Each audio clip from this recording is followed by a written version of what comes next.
I wouldn't have missed Lenny's place for anything. It was built exactly like the inside of a ranch, only in the middle of a New York apartment house. He'd had a few partitions knocked down to make the place broaden out, he said, and then had them pine-panel the walls and fit up a special pine-paneled bar in the shape of a horseshoe. I think the floor was pine-paneled, too. Great white bearskins lay about underfoot, and the only furniture was a lot of low beds covered with Indian rugs. Instead of pictures hung up on the walls, he had antlers and buffalo horns and a stuffed rabbit head. Lenny jutted a thumb at the meek little gray muzzle and stiff jackrabbit ears. Ran over that in Las Vegas. He walked away across the room, his cowboy boots echoing like pistol shots. "Acoustics," he said, and grew smaller and smaller until he vanished through a door in the distance. All at once, music started to come out of the air on every side. Then it stopped, and we heard Lenny's voice say, "This is your 12 o'clock disc jock, Lenny Shepherd, with a roundup of the tops and pops. Number 10 on the wagon train this week is none other than that little yaller-haired gal you've been hearing so much about lately, the one and only Sunflower. I was born in Kansas. I was bred in Kansas. And when I marry, I'll be wed in Kansas." "What a card," Doreen said. "Isn't he a card?" "You bet," I said. "Listen, Ellie, do me a favor." She seemed to think Ellie was who I really was by now. "Sure," I said. "Stick around, will you?" "I wouldn't have a chance if you tried anything funny. Do you see that muscle?" Doreen giggled. Lenny popped out of the back room. "I got 20 grand's worth of recording equipment in here." He ambled over to the bar and set out 3 glasses and a silver ice bucket and a big pitcher and began to mix drinks from several different bottles. "To a true blue gal who promised she would wait. She's the sunflower of the sunflower state." "Terrific, huh?"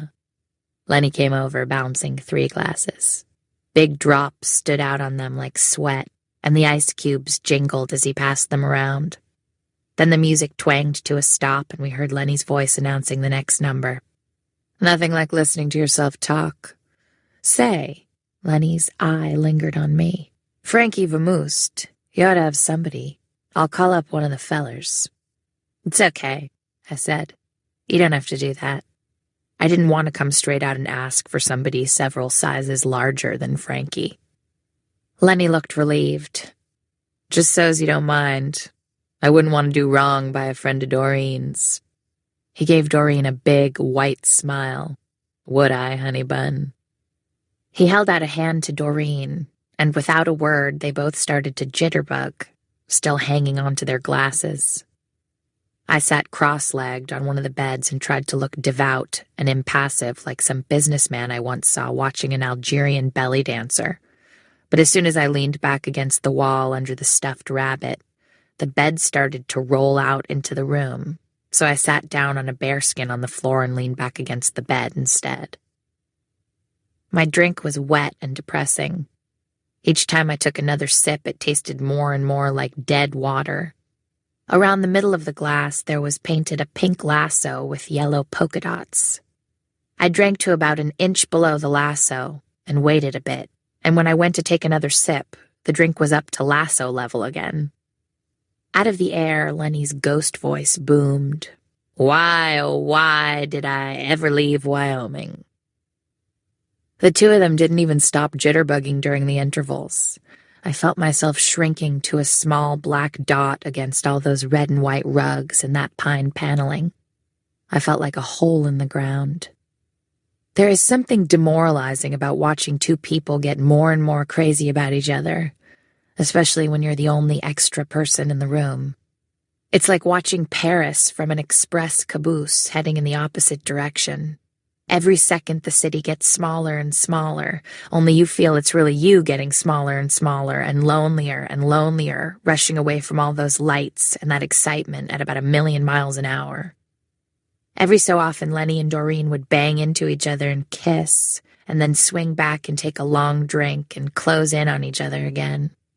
I thought I might just lie down on the bearskin and go to sleep until Doreen felt ready to go back to the hotel. Then Lenny gave a terrible roar. I sat up. Doreen was hanging on to Lenny's left earlobe with her teeth. "Let go, you bitch!" Lenny stooped, and Doreen went flying up onto his shoulder, and her glass sailed out of her hand in a long, wide arc and fetched up against the pine paneling with a silly tinkle. Lenny was still roaring and whirling round so fast I couldn't see Doreen's face.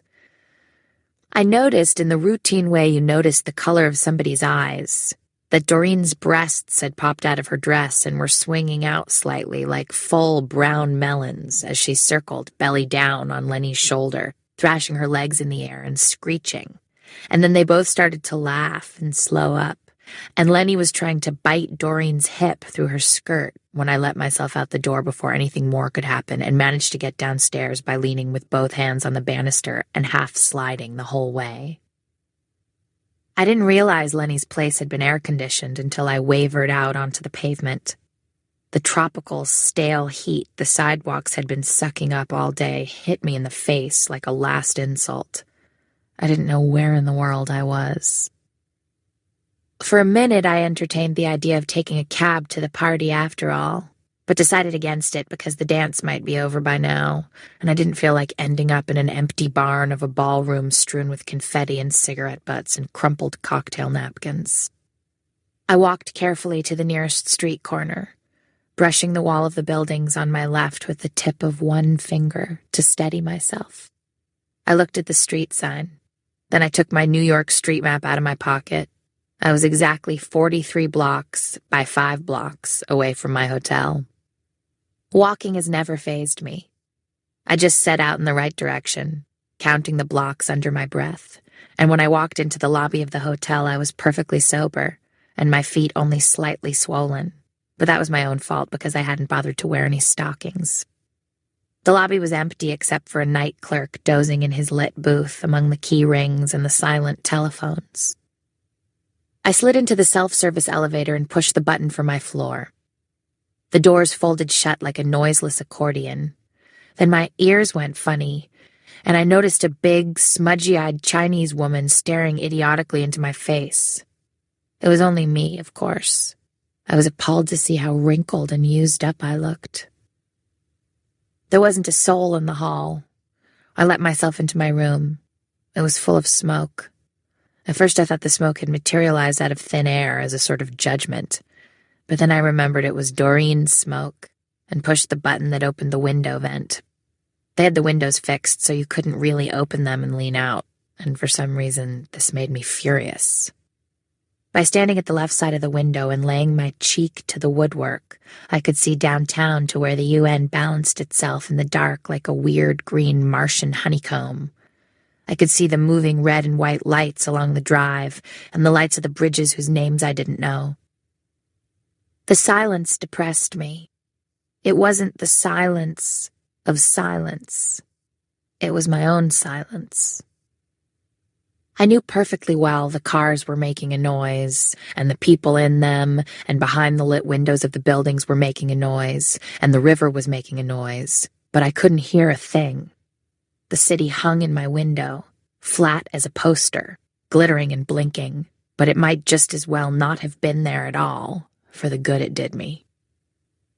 The china-white bedside telephone could have connected me up with things, but there it sat, dumb as a death's head.